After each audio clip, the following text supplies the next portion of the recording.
primeiro, o agradecimento. A gente está a montar, vai devagarinho, eu e o António vamos montando estes webinars. Fizemos em janeiro sobre definir os conceitos da gestão e o quanto isso está a ser um desafio para as empresas, e hoje falar um bocadinho de tendências de gestão e também por força das diferentes funções que eu tenho. Passar esta parte da minha apresentação, embora o António tenha falado um bocadinho mais sobre a componente, eu diria, técnica, transformação digital, estratégia, etc. Eu divido-me entre Portugal e Brasil, tenho diferentes chapéus. Ali à esquerda são as fotos que eu mais gosto, que são as do meu filho no palco, quando tinha 6 meses e quando tinha 2 anos.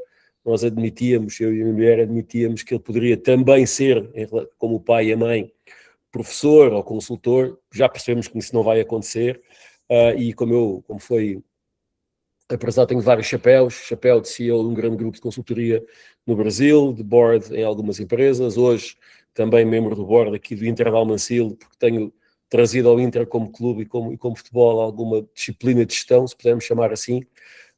E em paralelo, como eu digo, sou também treinador de guarda-redes. O meu filho é guarda-redes do Inter, está apontado a alguns clubes, temos clubes como o Farense, como o Campinense, a querer também levá-lo para lá. Temos um grande clube internacional interessado nele, quando nós vamos em julho fazer uma semana de treino à experiência. Vamos ver o que é que acontece aqui na vizinha Espanha, um dos top 3 espanhóis. E eu há 2 anos que fui entrando nesta discussão por força de pedido do Luís, e portanto eu, como eu sempre digo, tenho 2 vidas. Tenho uma vida de executivo, de professor, de consultor, de administrador, e tenho uma vida de treinador de guarda-redes de formação, que é uma nova experiência recente, mas que tem dado alguns frutos, sendo que até a nossa equipa do Sub-10, que é onde eu estou com os 2 guarda-redes, ali o Luís e o Tomás, são o meu hobby, e ao mesmo tempo a forma de aos 50 anos fazer desporto, que era uma coisa que a gente tem dificuldade em fazer. A TBS, aqui parceira da Algarve Evolution, é uma escola recente, como eu disse, é uma escola de negócios fundada em 2025, tem um DNA muito claro, é o que nós chamamos de teoria na prática. Ainda agora, segunda e terça, estive a gravar um curso para uma empresa onde a lógica era totalmente hands-on. Ontem estive noutra empresa, nós temos algumas coisinhas em company já a rodar, estive noutra empresa onde toda a aplicação, toda a sessão em company foi mão na massa, e isso tem muito a ver com o DNA dos fundadores e com o DNA da equipa de gestão, que tende e tem como objetivo ajudar, contribuir para as aplicações práticas da gestão e não tanto para a componente mais teórica. Temos os 2 produtos, muito rapidamente, 2 produtos, e 2 produtos totalmente de imersão, de 2 dias, portanto a gente acredita também em nanopílulas, vamos chamar assim, nanodegrees, que é o Rethink, que foi até o tema da nossa primeira sessão em janeiro, sobre as transições que estão a mudar o mundo e as empresas, e um outro, que é a escola de vendas, isto por força de um dos sócios da empresa, que é uma pessoa da área comercial, entender que há de facto um gap ainda sobre formação de vendas, formação na área comercial, especificamente. Há muita coisa marketing e vendas fica ali um bocadinho... o meu smartphone está para a apresentação? Não, eu acho que é o que é. Então, é a coisa do Google, espera aí. Pronto, está ok agora, deixei de vos ver. António, dá-me um toque, qualquer coisa, deixei de vos ver. E dizia eu, está ok, pronto, obrigado pelo comentário no chat. Eu achei que estava só para mim, porque tinha a carinha das pessoas. Então, dizia eu, Rethink é um programa mais de transformação da gestão, e o Escola de Vendas é uma coisa mais prática em relação à gestão. Esta é a equipa que faz a Business School, ou seja, estamos a falar de pessoas com muita experiência, uns mais conhecidos, outros nem tanto. Sempre chama a atenção ao primeiro nome em cima à esquerda, que é o embaixador António Martins da Cruz, que é um dos nossos membros do Conselho e que regularmente está na televisão, o doutor Mário Correia de Almeida, nosso advogado também, que é uma pessoa do Conselho. E porquê que é tanta cara aqui na questão do Conselho? Porque quando se cria uma escola, há 2 caminhos. Há o caminho da jornada de construção de marca, que leva o seu tempo, num mercado muito competente, como é o mercado português, com escolas de primeiríssima linha, como é a Nova, como é a Católica, como é o Isqueté, como tantas outras são, e há a dificuldade, naturalmente, de entrar, embora a gente esteja num nicho de mercado que a gente chama de imersão, de curta duração e de aplicação prática, coisa que as escolas, eu fui professor algumas delas, não têm tanto, e leva tempo, ou aportamos pessoas que têm elas próprias a sua jornada e a sua credibilidade, e portanto aqui nomes desde o António, que é uma pessoa de grande relevância, ou o Francisco Banha, que é uma pessoa ligada ao empreendedorismo, mesmo o próprio Horácio Piriquito, um homem da comunicação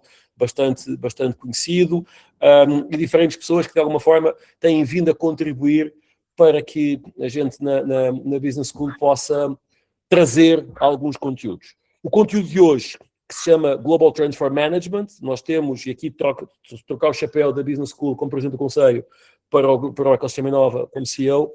No Ecossistema Inova nós produzimos muito conteúdo, fazemos muita research, temos 10, 12 relatórios de tendências disponíveis e depois, se alguém tiver interesse, eu tenho todo o prazer em partilhar, completamente disponível, não há nenhuma restrição. Mas aqui, hoje, a gente tem uma reflexão sobre a transformação da gestão e das tendências que qualquer gestor, qualquer empresário, qualquer empreendedor deve considerar no seu dia-a-dia. Primeiro, o que é que são tendências? As tendências, ao contrário das ondas que entram e saem na mesma velocidade e, portanto, são efêmeras, entram, têm algum impacto e vêm embora. Isso tem a ver com produtos, tem a ver com processos, tem a ver com iniciativas. As modas têm dia e hora para acabar e as tendências são aquilo que nós chamamos a mudança e a alteração com capacidade de influenciar a dinâmica dos negócios e o comportamento dos consumidores. Por exemplo, uma grande tendência que hoje está presente é o envelhecimento. Nós estamos a durar mais tempo, a nossa expectativa de vida está a aumentar. Nem é bom, nem é mau, é o que é, mas significa, por exemplo, que um país como Portugal, onde a expectativa de vida está a aumentar, abre oportunidades de negócio ao segmento das pessoas séniores, às pessoas mais velhas, ou como eu chamo, dos jovens há mais tempo. E não é incomum vermos o crescimento de serviços ligados às pessoas com 60, com 70, com 80, seja de serviços de entregas ao domicílio, acompanhamento ao médico, ou serviços médicos em casa, ou até hotéis que já não são tanto aqueles lares de há 20 anos, começam a ter outra solução. Este é um exemplo. Outro exemplo, quando falamos em tendências, por exemplo, o crescimento do mercado de pets, de cães, de gatos, de animais domésticos, e que tem levado ao crescimento de soluções de negócio, desde infantários para cães, transportes para cães, roupa para cães ou gatos, ração e alimentação específica para o cão que tem colesterol alto, para o cão que tem pedra no rim e por aí vai, quando há 30, há 40 anos, isto só para dar um exemplo, os cães que estavam nas nossas famílias comiam o que acabava e o que restava do almoço ou do jantar e duravam igual, aspas, no igual. Então, o que é que acontece? Acontece que, quando falamos em gestão, e nós temos vindo, e eu defendo essa tese há 20 anos praticamente, nós precisamos deixar de olhar de dentro para fora, ou seja, do que é que eu sou, do que é que eu tenho, o que é que eu posso fazer, para olhar de fora para dentro. Ou seja, o que é que está a acontecer no mercado, quais são as transformações de contexto que estão a acontecer e como é que isso me impacta e que tipo de decisões eu posso vir a tomar ou não. E essa análise de contexto, hoje não vamos trabalhar toda, vamos só fazer aqui uma pílula, uma viagem rápida, fica depois para uma outra oportunidade de poder aprofundar alguns destes blocos. Nós trabalhamos na visão macro para o micro, mega tendência que aponta para 10 anos ou mais, portanto, envelhecimento é uma mega trend, é uma mega tendência. Uma mega tendência influencia o comportamento das pessoas e, portanto, se nós estamos a durar mais tempo, é normal que os seres humanos se cuidem mais, façam mais exercício, se alimentem melhor, e vemos o crescimento de devices, desde pulseiras a relógios, a tudo o que faz o monitorar e o mapping da nossa saúde, e também, naturalmente, isso obriga a que as empresas pensem do ponto de vista, como eu chamo, específico do seu dia-a-dia, o que fazer com tudo isso, se o meu negócio for alimentação saudável, ou desporto, ou soluções de acompanhamento de pessoas mais velhas. A lógica de pensamento é para chegar aos insights, às ideias. O que é que eu posso fazer com as tendências que estão a acontecer? Vou dar um exemplo que aconteceu há uns anos, aqui não em Portugal, foi no Brasil, mas vale a pena também trazer essa reflexão. O crescimento de soluções ou de modelos de trabalho híbridos e home office, não era só da pandemia, a pandemia naturalmente exponenciou isso, e a redução do tamanho dos apartamentos. Ou seja, não é incomum encontrarmos nas grandes cidades mundiais, nas grandes megalópolis, como nós chamamos, prédios com apartamentos de 20 metros quadrados, 25 metros quadrados, 35 metros quadrados. Porquê? Porque muita gente que trabalha em modelos híbridos escolhe morar fora da grande cidade e, de repente, sexta, sábado, domingo e segunda está no interior, onde for, e terça, quarta e quinta está na cidade porque vai ao escritório trabalhar. E, portanto, em vez de ter uma casa, um apartamento maior na cidade, tem-se que ter uma casa com um bocadinho mais de qualidade fora da grande cidade e tem um apartamento pequenino na cidade. E isso para uma empresa de flores, olha que uma coisa é interessante, deu-lhes como insight, como ideia, criar flores uma linha de produto de flor de decoração miniaturizada, de pequeno tamanho. Porquê? Porque uma coisa é a sala aqui onde eu estou em casa, que deve ter para aí 25 metros ou 30 metros quadrados, é uma coisa, e eu posso ter uma flor um bocadinho maior, outra coisa é um apartamento que ele próprio tem 25 metros quadrados e o lugar onde eu trabalho, a mesinha de canto, é um 2x2 ou um 1,5 por 1,5, não dá para pôr uma flor de 1,20 m ou de 80 centímetros. E essa empresa criou uma miniaturização de flores. Só para dar um exemplo de como as tendências podem naturalmente inspirar a nossa oferta. E, portanto, as mega tendências influenciam decisões de modelo de negócio ou de filosofia de negócio. Eu quero, fruto deste crescimento do mercado pet ou deste crescimento do mercado 60, 70 mais, eu quero atuar nessa área. As comportamentais têm a ver com a decisão de portfólio, de produto, e as de negócio tem a ver com o modelo de gestão. Como é que organizamos a nossa empresa? A nossa discussão hoje é só no layer gestão. Não falamos de mega, não falamos de comportamentais. Fica, se o António e a Algarve Evolution achar que faz sentido, vocês acharem que faz sentido, voltarmos aqui no mês que vem ou no outro e falar um bocadinho de mega tendências e de tendências comportamentais. Mas hoje falamos especificamente de gestão. Para que é que servem as tendências? Servem para ajudar uma empresa a entender o contexto onde está inserida. Não vos vou, naturalmente, incomodar muito com metodologia e com conceito teórico, mas para termos o frame completo, eu quando identifico as tendências que podem influenciar ou impactar o meu negócio, eu tenho que tomar decisões em relação a isso. Se de repente o mercado, vamos pegar no exemplo, o mercado do Algarve é um mercado que no verão tem um conjunto de pessoas mais de férias, e no mercado do inverno, pensando como turismo, e no mercado do inverno tem as pessoas do Norte da Europa que estão mais velhas e que fogem das temperaturas negativas, eu tenho aqui dois fluxos que podem ajudar eu, se for um hotel, ou se for um restaurante, ou se for um player da área do turismo, a dizer, se calhar, de novembro a março eu tenho um determinado tipo de oferta, e de abril a setembro eu tenho outro tipo de oferta. Porquê? Porque tenho públicos diferentes. De repente entra aqui a dizer, mas espera aí, mas tem uma série de estrangeiros que já moram e trabalham a partir de Portugal. No meu caso, eu tenho muito mais a minha atividade no Brasil, embora não seja estrangeiro, mas a minha mulher é, o meu filho é, e como na escola do meu filho tem 28 nacionalidades, boa parte dos pais e das mães que estão ali são empresários, são executivos. Tenho um amigo nosso que trabalha em Miami e mora aqui. E, portanto, vai uma semana por mês a Miami, outro trabalha em Barcelona, outro trabalha em Londres, e hoje o mundo tem esta flexibilidade. E, portanto, o Algarve de hoje não é o Algarve de há 15 anos. E, portanto, se olharmos para as tendências de movimentação do mercado, isso naturalmente vai ajudar a podermos tomar decisões. E como eu sempre digo, há duas formas de tomar decisões na gestão. Eu acho que o caminho é este, eu acho que pela experiência que eu tenho deve ser por ali, ou em que tendências a sua opinião, a sua recomendação, a sua ideia se suporta. Eu sou desta segunda teoria, porque no mundo hoje, o achismo de experiência acumulada, há 20 anos que eu trabalho desta forma, portanto vou continuar a trabalhar desta forma. Atenção que o contexto mudou, e de repente, e não vou entrar aqui nas discussões da inteligência artificial só para dar um exemplo, mas o que está a acontecer hoje é algo que não tem paralelo na história, não há na história da gestão, se quisermos ir ali de 1919, do Taylorismo até agora, não há na história da gestão um momento tão transformador como o que estamos a viver agora. E por isso é que muitas empresas que tiveram sucesso durante um determinado tipo de tempo foram perdendo a sua relevância ao longo do tempo, porque não se adaptaram, e o não se adaptar é não perceber que o input da gestão que leva ao output da decisão deve ser temperado pela questão das tendências. Então, quais são, na nossa opinião, e aqui a minha equipa de gestão e a minha equipa de research produziu em outubro do ano passado, estamos uma coisa com 6, 7 meses, quais são as tendências de gestão para os próximos 5 a 10 anos, sendo que o António falou, e muito bem, se calhar para os próximos 12, 24 meses, eu diria que elas já estão na ordem do dia. E, portanto, estamos a falar de 12 grandes tendências.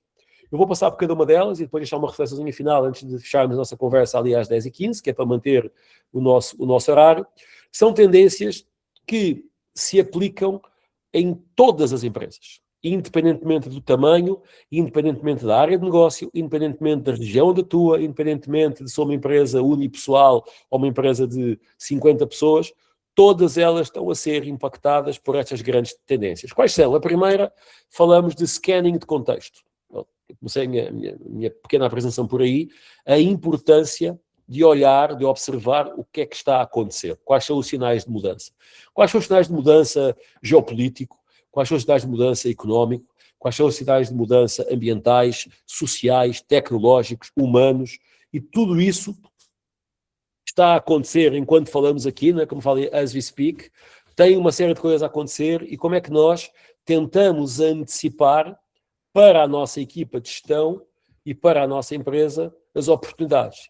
Por exemplo, vamos pegar aqui um caso recente, há 3 semanas, com as notícias da questão lá do Estreito de Hormuz e do Irão, em que saiu uma notícia que dizia que os mísseis balísticos do Irão poderiam atingir a Europa, o único país da Europa fora do radar dos mísseis balísticos iranianos era Portugal. Isso fez com que alguns hotéis e alguns players da área do turismo em Portugal percebessem que havia uma oportunidade de captar interessados para as férias e, naturalmente, o trabalho que tem sido feito em termos de comunicação, naturalmente, é aumento de preço, não vou entrar nesse mérito, se faz sentido ou não faz sentido, mas a procura e a oferta é o que é, tem trazido, aparentemente, mais gente mais gente interessada em vir de férias para Portugal. Ao mesmo tempo, notícias que saem que os portugueses estão a ir para a Tunísia, ou estão a ir para a Grécia, ou estão a ir para o sul de Espanha, e estes são fluxos naturais que, se pensarmos em termos de negócio, este é o nosso exemplo dos hotéis, que eu trabalho muito com a área da hotelaria também, a pergunta é quais são, o que é que está a acontecer. Quando olhamos para a discussão sobre a mobilidade, sobre a frota de carros elétricos, o quanto a Europa e o mundo está a trilhar um caminho para os carros elétricos, de repente vemos o restaurante ali embaixo que meteu 4 ou 5 carregadores e quem lá vai almoçar pode carregar o carro, naturalmente deve cobrar mais 5 euros ou o que for na conta, mas a mensagem é: aqui, este restaurante, o seu carro elétrico carrega gratuitamente. E, portanto, olhar para o contexto, olhar para as transformações, pode nos ajudar a encontrar boas oportunidades. Independentemente se gostarmos de carros elétricos, se não gostarmos, não é isso que está em causa. O fato é que temos ali um restaurante que tem lá 4 carregadores e sempre que eu passo lá, eu vou lá almoçar muitas vezes, os carregadores estão sempre cheios. Portanto, há sempre gente ali a almoçar e a carregar o seu carro, gratuitamente. E isso é um exemplo simples de olhar para o contexto e perceber, espera aí, temos mais carros elétricos, temos mais carros híbridos, como é que eu faço alguma diferenciação para que as pessoas venham aqui ao meu restaurante, no caso em si. Depois uma outra tendência de gestão tem a ver com o design, com a organização das empresas. Nós estamos num momento que eu chamo de pós-taylorista. Qual é a lógica do taylorismo? É o design de empresa como nós sempre conhecemos e aprendemos nas aulas de gestão. Tem um organograma, tem um top management, tem departamentos, tem silos, tem processos e, tipicamente, as empresas são desenhadas e organizadas numa lógica departamentalizada, ou seja, processual, standardizada e departamentalizada. E hoje começamos a ser confrontados com a necessidade de sermos mais rápidos na tomada de decisão, mais ágeis, não ser tão rígido na divisão de tarefas e não ter uma hierarquia tão verticalizada e termos uma lógica muito mais matricial e, principalmente, privilegiando flexibilidade e colaboração. É fácil falar, mas é extremamente difícil de desenhar isso porque temos 100 anos de uma jornada taylorista e agora temos 2, 3 anos de um início de jornada pós-taylorista. E isto, naturalmente, tem desafios até do ponto de vista não só de gestão, mas de modelo mental e da forma como os executivos, e que aprendemos, eu também, aprendemos a lógica tradicional, estamos a ser confrontados com lógicas novas. Por exemplo, trabalhar com equipas que estão remotas, trabalhar com squads e com equipas de trabalho que têm diferentes funções e pessoas de diferentes origens. E tudo isso entra numa nova discussão que é naturalmente desafiadora. Para isso ter sucesso, temos que repensar o design organizacional, ou seja, não é com os organogramas atuais que vamos conseguir ter empresas adaptadas à realidade que nós vivemos hoje. E, portanto, estruturar não só as pessoas e formar as pessoas, mas principalmente as formas de trabalho e a dinâmica de trabalho é o grande desafio que eu acho que os gestores vão ter, e têm já hoje, mas vão ter nos próximos anos, que é o novo estilo de liderança, porque o novo estilo de liderança vai ajudar a empresa a operar em novas estruturas e em novas formas de funcionamento. E isso depois cai no ponto que para mim é talvez a tendência de gestão mais importante dos próximos 10 anos, que se chama ambidestria. O que é a ambidestria? É a capacidade de gerir o dia-a-dia, manter o dia-a-dia a funcionar, o chamado exploit, ou seja, melhorar, entregar resultado, gerir a semana, preparar o mês, e, ao mesmo tempo, antecipar o futuro, que é o explore. É estar atento às novas oportunidades de negócio e aplicar ferramentas ou cultura de experimentação e trazer a inovação para dentro. É construir o future. Quando a gente fala em futuro, é o equilíbrio. A ambidestria é entregar o presente, construir o futuro, ou como eu digo, é manter a pizzaria a fazer pizzas quentinhas e entregar aos clientes a pizza que ele precisa, mas também é pensar se no futuro são pizzas que as pessoas vão querer comer. E se não for pizza que a pessoa vai querer comer, o que é que ela vai eventualmente querer comer e como é que eu preparo o meu restaurante para esse futuro que vem aí. Depois falamos muito, e falámos ali atrás de liderança, falamos muito do lifelong learning. O que é o lifelong learning?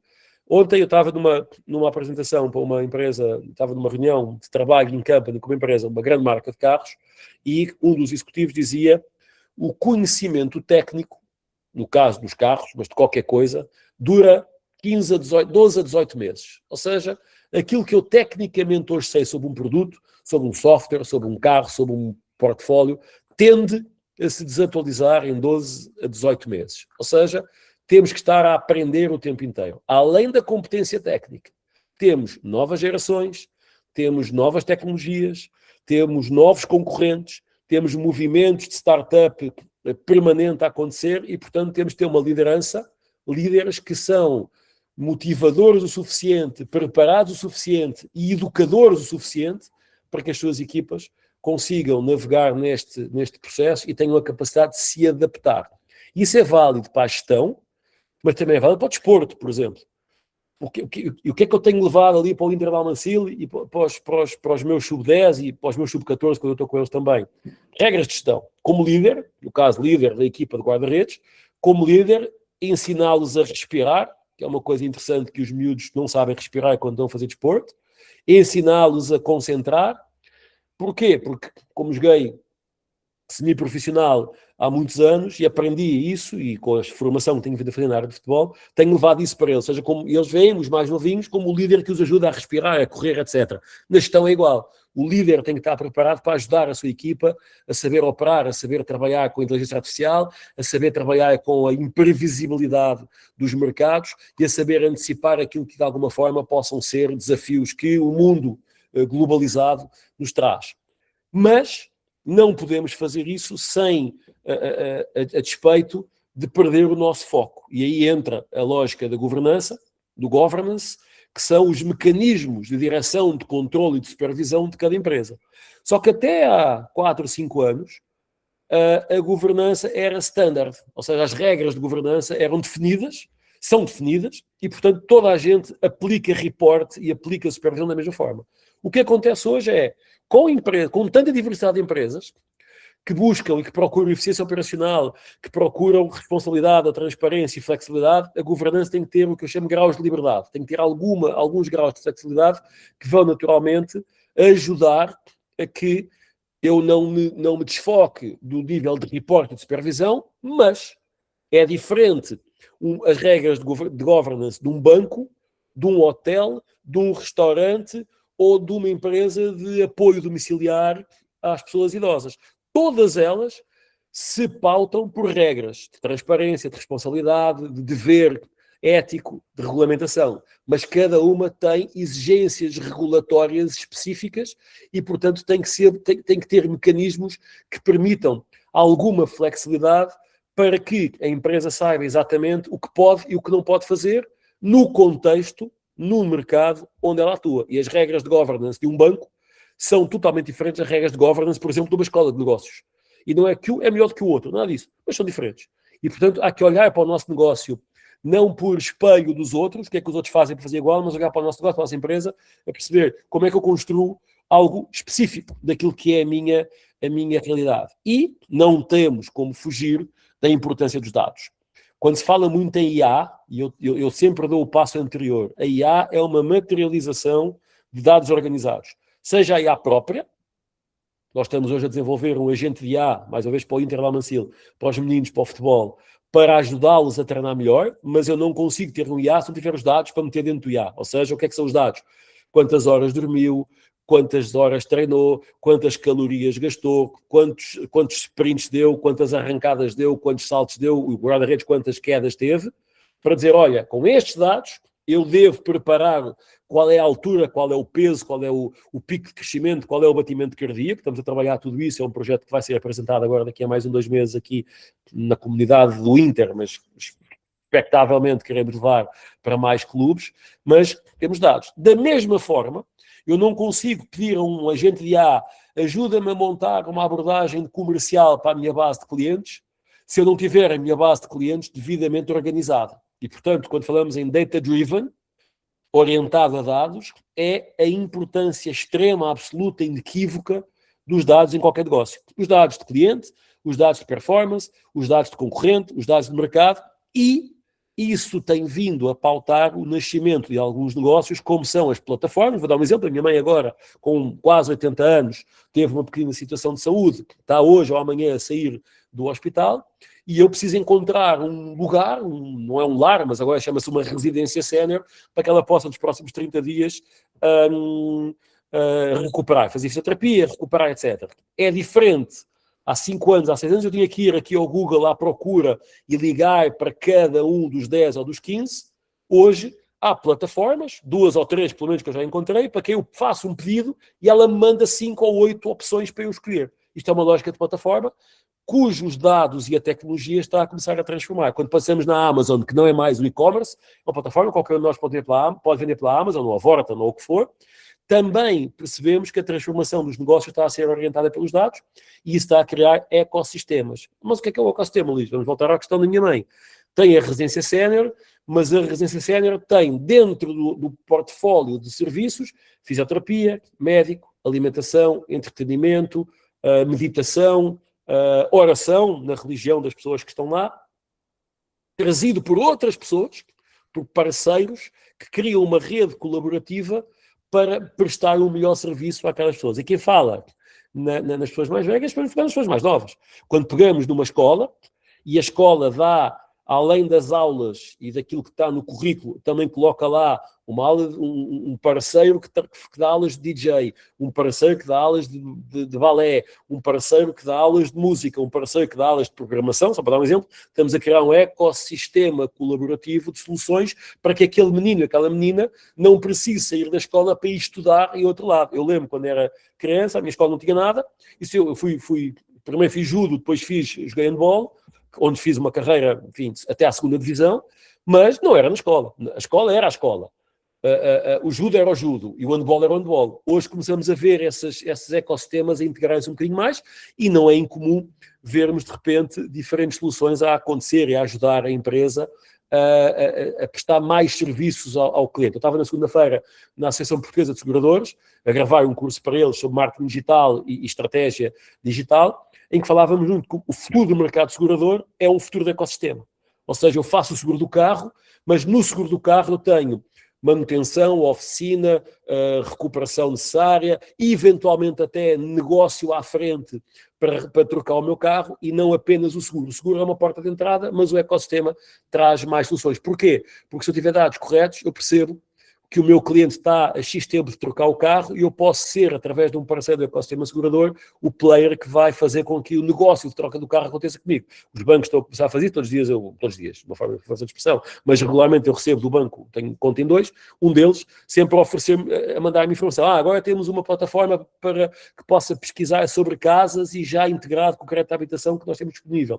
Temos uma plataforma para carros usados que você já pode não sei o quê. Temos um parceiro que vai ao domicílio fazer pequenos arranjos, pequenas alterações, lâmpadas fundidas ou uma inundação ou um entupimento nos canos. Os ecossistemas funcionam a partir do momento que nós temos dados e, portanto, dados é talvez o ponto mais importante da gestão. Ao mesmo tempo que o mundo é um mundo de tecnologia, nunca como agora as pessoas foram tão importantes. Ou seja, eu digo que o número de contribuinte de uma empresa é a soma de todos os números de cartão do cidadão das pessoas que trabalham lá dentro. Porque o número de contribuinte da empresa não dá bom dia. Quem dá bom dia é quem atende o telefone, é quem está na porta, é quem responde ao e-mail. E, portanto, é interessante ver que no pós-pandemia, estamos já com 6 anos de distância àquele momento trágico da nossa vida, a preocupação com segurança psicológica, com saúde mental, com equilíbrio entre vida profissional e vida pessoal, são dimensões novas no sentido da consciência. Não há muito tempo, quando comecei a minha carreira, em 93, 94, quando eu estava na faculdade, e depois, quando me formei em 97 até 2004, 2005, não havia vida. Se quiséssemos trabalhar a sério, não havia vida, não havia fim de semana, não havia férias, não havia feriados, não havia nada. O próprio meu irmão, que trabalha na área financeira, os primeiros 3, 4, 5 anos de carreira dele, não viu a filha crescer. Porquê? Porque não havia. Como? Hoje é um bocadinho diferente. Não estou a dizer se está certo ou está errado. É diferente. Hoje temos colaboradores mais novos, gerações mais novas, que dizem, espera um pouquinho, eu também tenho vida. E isso tudo está certo. Talvez na minha geração não era essa a lógica, talvez na geração mais nova seja esse o ponto. E o fundo trata-se de uma lógica de liderança de gestão com a preocupação de cuidar das pessoas. Porquê? Porque pessoas felizes trabalham melhor, pessoas felizes entregam mais resultado e pessoas felizes, como diz no Brasil, não enchem o saco, ou seja, não ficam a criar ambientes tóxicos. Então, há um trabalho importante da gestão que é criar nas pessoas o sentimento de pertença e o sentimento de segurança e de contexto ótimo para que elas possam ser elas.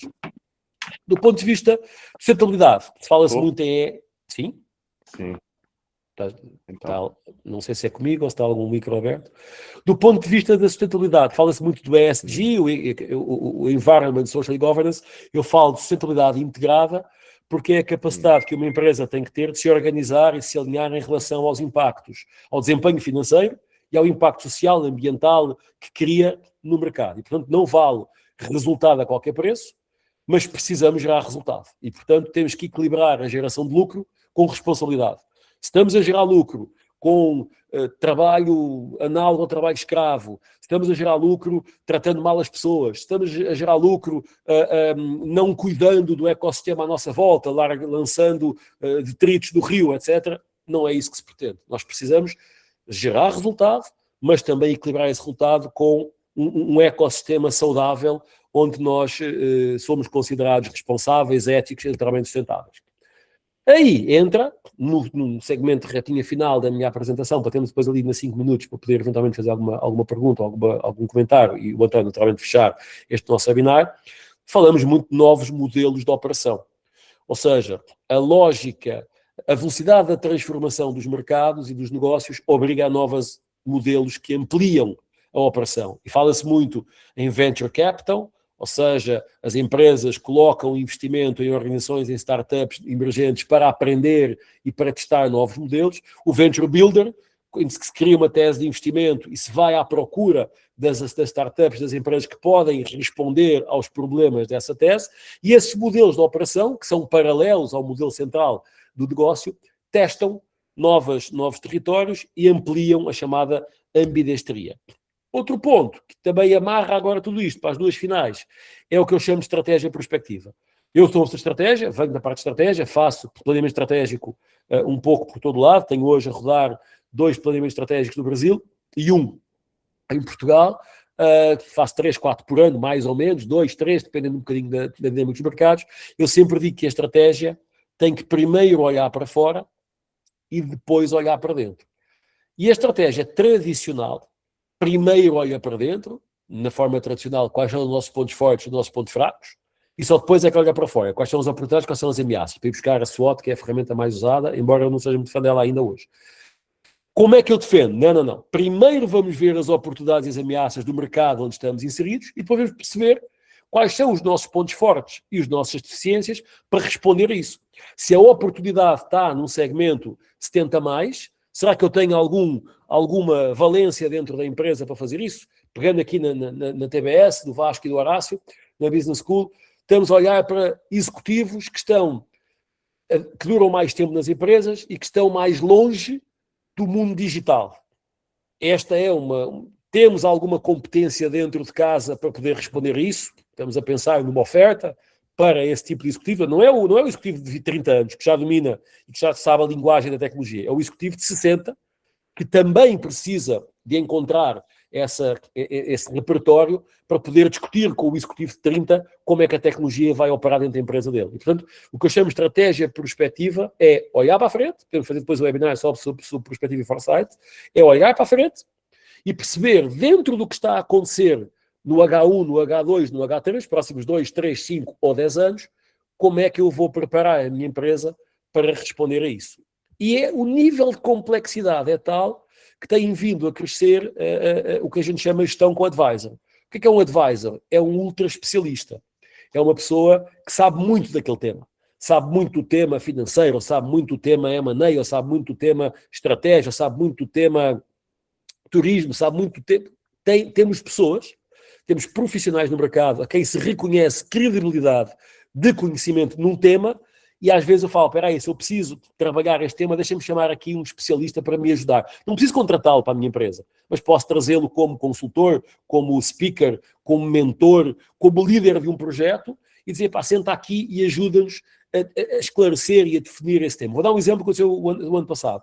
Uma empresa de grande porte ligou-me e disse-me assim, olha, fala-se tanto de inteligência artificial que eu não sei nem por onde é que eu começo.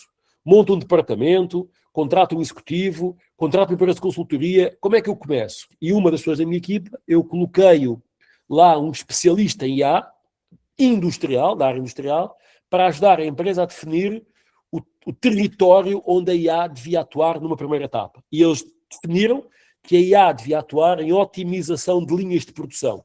E, portanto, em supervisão de outputs que saem das linhas de produção, em análise de insumos, de matérias-primas para poder otimizar compras e vendas e o que for, em vez de sair a fazer 50 mil coisas. Então, o advisor é um especialista que fornece orientação estratégica. Às vezes passa a integrar a equipa, como gestor, como executivo, como administrador, como o que for, às vezes não. No caso, eu estou no conselho de uma empresa brasileira ligada ao mercado segurador. Porquê? Porque eu tenho muita experiência no mercado segurador, nasci lá, cresci lá, com pai e mãe profissionais de seguros, trabalho com o mercado segurador há 20 anos e, portanto, no mercado segurador tenho um bocadinho, não vou pôr em bicos de pés, mas tenho um bocadinho de reputação, um bocadinho de conhecimento que me faz estar numa empresa como advisor deles, da área estratégica, para ajudá-los a repensar e a trazer novos produtos, novas abordagens no mercado. Mas não tenho essa competência, por exemplo, na área bancária. Tenho alguma experiência, mas não sou um especialista na área bancária. Agora, na área seguradora, eventualmente sou. Na área de educação, por isso é que o Horácio e o Vasco me convidaram para vir aqui à TBS dar a minha contribuição de 30 anos de educação executiva para ajudar a construir e a montar uma estrutura empresarial de business school. Então, temos aqui um resuminho, não vou entrar no detalhe, que falei para hoje todos, o nome da tendência e o resumo: scanning, terrorismo, design, ambidestria, liderança educadora, governança, dados, humanização, sustentabilidade, modelos de operação, novos modelos de operação, estratégias, gestão com advisors.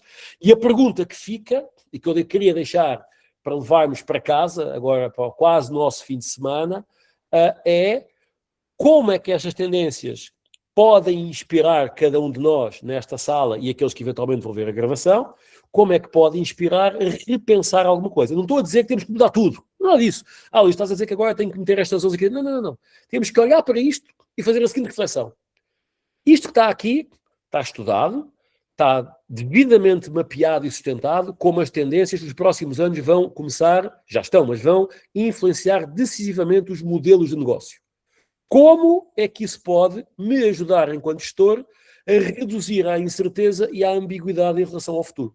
E esse é o desafio que eu quero deixar aqui, hoje, nesta viagem de helicóptero, tem muita coisa a acontecer, essa muita coisa influencia-nos de alguma forma. Portanto, era esta a minha proposta, um convite para acessar o nosso website, com este pôr do sol lindíssimo ali da Praia do Ancão, onde nós temos a nossa sede em Almancil, portanto temos aqui esta ligação emocional. Eu que não sou do Algarve, transformei nos últimos 3 anos um fã acérrimo do Algarve, e mais ainda do Inter Almancil, de Almancil, porque o meu filho joga aqui, portanto a comunidade acolheu-nos muito bem quando o Luís chegou ao clube, mas o convite para entrar no site, para fazer algum tipo de navegação lá, e naturalmente, se quiserem continuar esta conversa, trocar ideias, pedir opinião, devolver provocações que eu fiz aqui, vai ser naturalmente um grande prazer. Então, do meu lado era isso. Mais uma vez, o agradecimento eterno ao António e ao Algarve Evolution pela esta oportunidade. Somos novos, chegámos agora, não somos conhecidos, vamos chamar assim, e há sempre estes palcos que são para nós extremamente importantes. Para a partida, para ver as carinhas, quem está aqui connosco, 10h13, para acabar às 10h15, Não vou dizer que são 45 minutos à Benfica, porque eu não sou do Benfica, mas são à Sporting, que ontem, felizmente, conseguimos não perder e chegámos à final da taça. Vai ser um ano menos mau, mas hoje são muito mais os meus sub-10, que no sábado passado ganharam ao Porto e, portanto, estavam todos felizes. Vamos ver agora sábado em Olhão contra o Olhanense como é que a coisa corre. Do meu lado, pessoal, muito obrigado pela agenda de vocês estarem aqui connosco. António, mais uma vez, obrigado pela oportunidade. Devolvo-te a bola, agradecendo mais uma vez e desejando um ótimo fim de semana, um ótimo resto de semana, e espero que a gente se encontre aí em mais 2 meses com mais um webinar destas provocações. Boa. Obrigado, Luís. São 10h13. Eu diria, se calhar abrimos aqui 1 minuto rápido para alguma questão que tenham. O Luís também vai partilhar os seus contos. Já partilhou, eu também irei fazer questão de partilhar. Vou-te mandar já o PDF também. Dos quais tenho o contacto de e-mail para partilhar a apresentação. Eu gostaria de perguntar se alguém tem uma pergunta rápida que queira fazer ao Luís. Sérgio Inácio da Amal. É só um pedido, desculpe, eu não consegui ligar a câmera. Segunda nota, super interessante e muito obrigado, Luís, e a Algarve Evolution pelo momento de partilha. Terceira nota, é como é que nós chegamos com esta mensagem à realidade do nosso tecido empresarial. Obrigado. Eu acho que, obrigado, Sérgio, e sem dúvida esse é o grande desafio. Eu acho que este momento aqui é um primeiro passo, é uma primeira semente para poder dizer, se calhar vale a pena trazer o Algarve Evolution e o Luís aqui à minha empresa para fazer uma conversa com a minha equipa, se calhar vale organizar com mais cadência estas reflexões. Eu falo muito que a mensagem entra por osmose e por repetição, vamos chamar assim, e leva tempo. Não há o mindset, e não é uma crítica, tá? Eu trabalhei nos Estados Unidos, trabalhei na Inglaterra, trabalhei em Portugal, trabalhei na Bélgica, trabalhei em Espanha, trabalho também no Brasil. Portugal tende a algum, e a Europa, de uma forma geral, comparado aos Estados Unidos, a algum conservadorismo muitas vezes. Já pensaram, isso é lá fora, não é aqui. Não, aqui também. Portanto, há um trabalho nosso, dos gestores, dos players de mercados, e como é que a gente vai plantando esta semente e levando este conteúdo aos nossos executivos, até à própria comunidade.